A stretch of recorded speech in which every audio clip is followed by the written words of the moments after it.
Hello, my name is Jose Treasure. I'm interested in working in investment banking because growing up in a family that moved around every 4 years since my mom worked with the World Health Organization, I noticed changes in economies and I was very curious as to what were the engines that drove the changes and drove the differences. And upon reading a textbook from my dad once, he was an economics professor, and particularly falling in love with the money and banking section, I noticed that finance was a lot to do with it and banking in general, and I wanted to learn more about it. So I started looking at videos from Khan Academy as well as Money Week investment videos and started to learn a little bit about the metrics in finance, the valuation techniques, the different concepts, familiarize myself with it. Once I became somewhat familiar with it, I noticed that this was definitely the industry that I wanted to be in, and I was going to do everything I needed in order to be within this industry.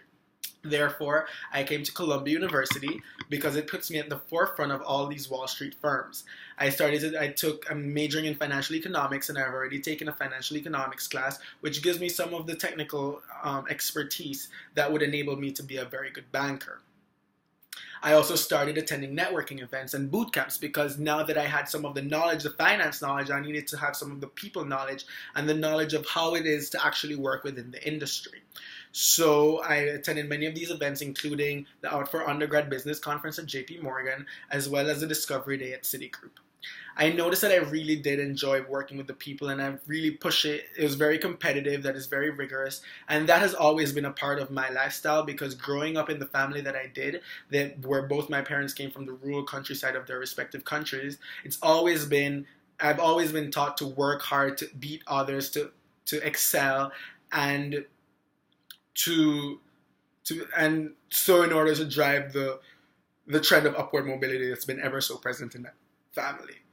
In order to acquire some experience, I worked at the Milstein Center at Columbia University, which is basically the center of the law school for research in corporate finance.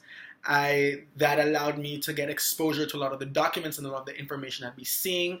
For example, some 10Qs, some 10Ks, even some credit agreements from which I had to extrapolate information in order to create databases. But it also taught me a lot of the skills, or helped me to perfect a lot of the skills that would be necessary in investment banking and that would allow me to succeed. For example, careful attention to detail, proper time management, and working with teams. Now that I know that this is definitely what I wanted, I started joining some clubs such as the Econ Society, the Investment Banking Group, and next year I will be launching, alongside some of my colleagues, a club called FDT Incubator, which will develop into a fund sponsored by a Taiwanese firm. Also, I started interviewing for firms in October, and thankfully, I got offers from both Bank of America and Goldman Sachs, and I will be starting on Monday a summer investment banking internship at Goldman Sachs.